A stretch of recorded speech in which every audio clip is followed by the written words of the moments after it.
नमस्कार बच्चों, मैं आपका अर्थशास्त्र का अध्यापक बलवंत विश्वकर्मा। इसके पहले हम लोगों ने मुद्रा के क्या क्या कार्य है इसके बारे में पढ़ चुके हैं। आज हम लोग भारत में मौद्रिक प्रणाली के बारे में व मुद्रा का माप किस प्रकार से किया जाता है उसके बारे में अध्ययन करेंगे। सबसे पहले भारतीय मौद्रिक प्रणाली। भारतीय मौद्रिक प्रणाली के अंतर्गत रुपया यहाँ का प्रधान मुद्रा है। रुपए में ही हम सारी आगणन करते हैं। दूसरी बात, पत्र मुद्रा प्रणाली प्रचलन में है। पत्र मुद्रा प्रणाली प्रचलन में होने का तात्पर्य क्या है कि सिक्के और पत्र ये दोनों हैं, इसका वास्तविक मूल्य अंकित मूल्य से बहुत कम होता है, इसीलिए इसे सांकेतिक मुद्रा भी कहते हैं। इसके पहले मैं एक चीज बता दूं आपको कि भारत में जो इस समय मौद्रिक प्रणाली प्रचलन में है, वह मौद्रिक प्रणाली या मुद्रा की आपूर्ति को न्यूनतम कोष प्रणाली के आधार पर किया जाता है। 1957 के पहले यही आनुपातिक कोष प्रणाली के आधार पर मुद्रा की आपूर्ति किया जाता था।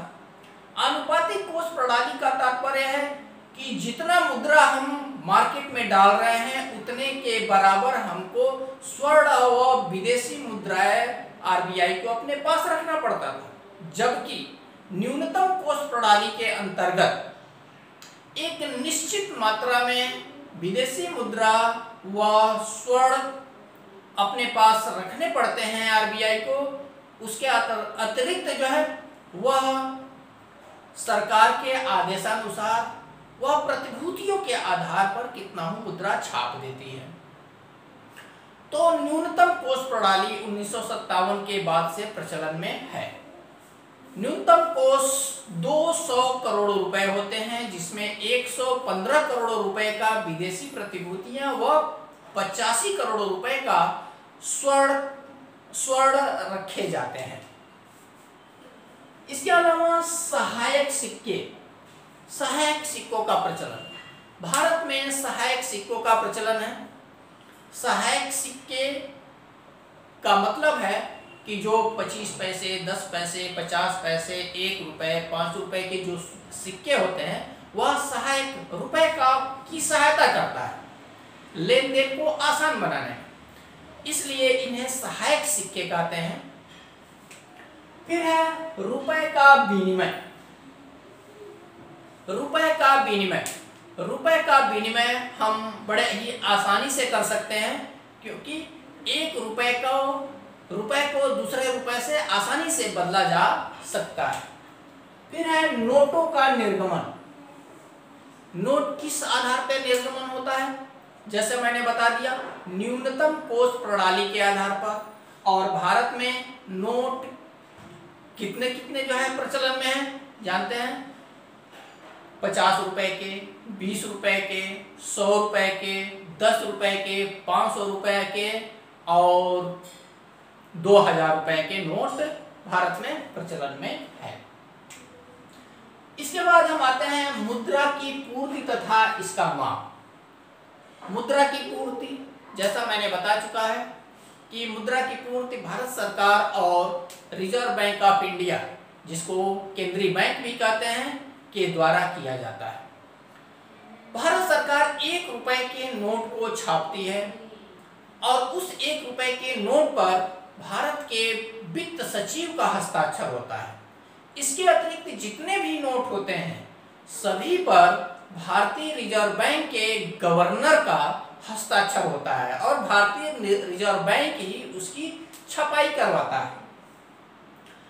तो भारत में जितना मुद्रा की आपूर्ति है, मुद्रा की आपूर्ति का मतलब किसी निश्चित समय पर बैंकों के पास, रिजर्व बैंक के पास और जनता के पास जितना पैसा है उसे मुद्रा की आपूर्ति कहते हैं। तो जो मुद्रा की आपूर्ति है उसको कौन करता है? सरकार और रिजर्व बैंक ऑफ इंडिया। और उस मुद्रा की आपूर्ति को हम मापते कैसे हैं? उसको मापने की 4 अवधारणाएं हैं। वह है M1, M2, M3 और M4। M1 के अंतर्गत हम जनता के पास सिक्के व करेंसी, यानी कि जनता के पास कितना नोट और रुपया है, पूरे देश की पूरे जनता के पास।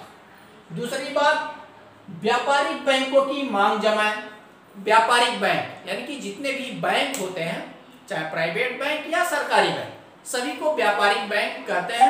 व्यापारिक बैंक इसीलिए कहते हैं क्योंकि वह व्यापार करते हैं, वह आपके भी लाभ के लिए और अपने लाभ के लिए भी काम करते हैं।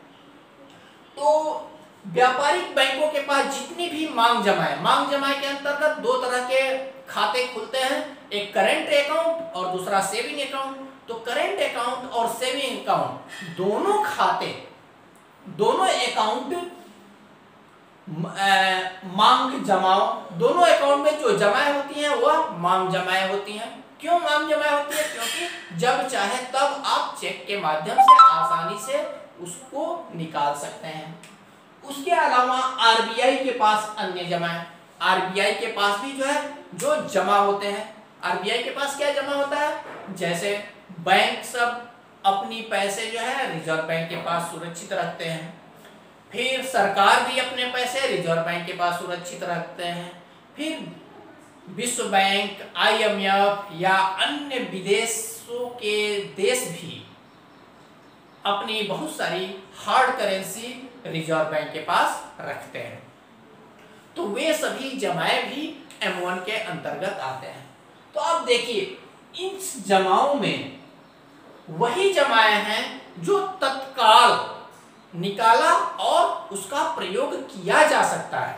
इसीलिए ये M1 के अंतर्गत जितने भी माप के अवयव हैं वह सब बहुत ही तरल होते हैं, तरल लिक्विड होते हैं। लिक्विड का मतलब स्वीकार्यता, बहुत ही आसानी से स्वीकार किया जा सकता है और उसको तुरंत निकाल करके और कहीं भी खर्च या अपने हिसाब से उसका उपयोग कर सकते हैं। इसीलिए इसमें लिक्विडिटी बहुत ज्यादा होती है। दूसरी माप है M2। M2 के अंतर्गत M1 प्लस डाकघर बचत बैंक की बचत जमाएं होती हैं। जैसा आप जानते हैं, डाकघर भी बैंकों के तरह से काम करता है, पैसा जमा भी करता है और पैसा देता भी है। तो M1 के अंतर्गत जो कुछ भी है वह सब तो है ही है। इसमें एक चीज और शामिल कर लिया गया है, डाकघर के बचत बैंक की जमाएं। तो चूंकि डाकघर की बचत बैंक की जमाएं उतना ज्यादा लिक्विड नहीं होती है जितना कि M1 के अंतर्गत जितने सभी हैं, इसीलिए M1 के अपेक्षा थोड़ा कम तरल है ये M2। तीसरी माप है M3। M3 के अंतर्गत M1 प्लस बैंकों के पास सावधिक जमाएं होती हैं। M1 प्लस बैंकों के पास सावधिक जमाएं का मतलब जो फिक्स्ड डिपॉजिट हम लोग करते हैं। तो फिक्स्ड डिपॉजिट से निश्चित हो जाता है कि आप जब चाहे तब उस पैसे को निकाल नहीं सकते हैं, क्योंकि उसे एक निश्चित समय के लिए आपने फिक्स किया हुआ है, जमा किया हुआ है। तो इसके अंतर्गत तरलता और कम हो जाती है।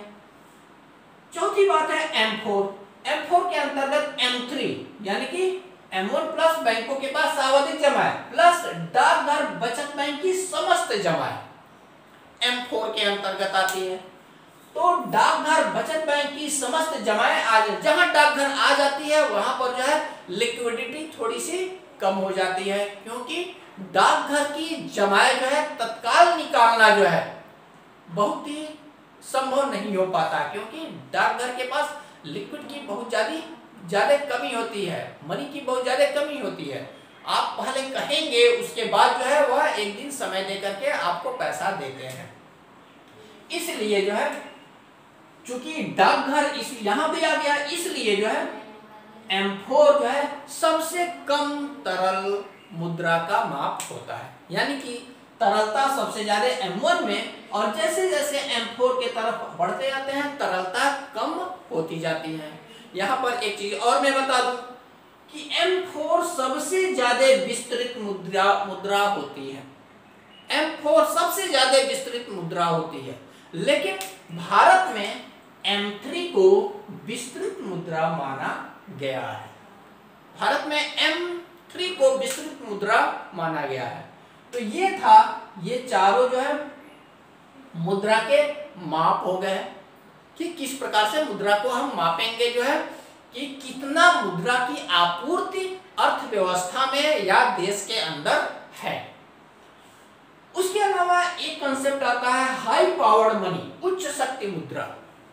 उच्च शक्ति मुद्रा से नाम से ही पता चल रहा है कि यह ऐसी मुद्रा है जिसमें पावर, शक्ति बहुत ज्यादा है, यानी कि तुरंत जो है कहीं भी प्रचलन में आ सकती है और उसके द्वारा कोई भी कार्य कर सकते हैं। तो यह उच्च शक्ति मुद्रा, जाहिर सी बात है, बैंकों की कुल रिजर्व प्लस जनता के पास करेंसी। बैंकों की कुल रिजर्व में कौन सा, जो डिमांड डिपॉजिट होती है, और डिमांड डिपॉजिट और करेंट डिपॉजिट सेविंग डिपॉजिट को दोनों को डिमांड डिपॉजिट बोलते हैं। डिमांड डिपॉजिट और जनता के पास जितनी करेंसी होती है उसमें सिक्के और नोट सभी शामिल होते हैं, ये सभी उच्च पावर मनी होती है, हाई पावर्ड मनी होती है। इसमें बैंकों का डिमांड डिपॉजिट इसलिए जोड़ देते हैं क्योंकि उस पैसे को जब चाहे तब आप निकाल सकते हैं। एक और कंसेप्ट इसमें है विमुद्रीकरण, डीमोनेटाइजेशन। ये विमुद्रीकरण क्या होती है? विमुद्रीकरण का तात्पर्य होता है एक मुद्रा को बंद करके दूसरे मुद्रा को प्रचलन में लाना। जैसा आप जानते हैं, हाल ही में नवंबर 2016 में आपके माननीय प्रधानमंत्री श्री नरेंद्र मोदी जी द्वारा पुराने नोटों और सिक्कों को बंद करके नए नोट का निर्गमन किया गया। इसी प्रक्रिया को विमुद्रीकरण कहा जाता है। यह विमुद्रीकरण बहुत सारे कारणों से किया जाता है, जैसे ब्लैक मनी अर्थव्यवस्था में बहुत ज्यादा चलन में आ जाए,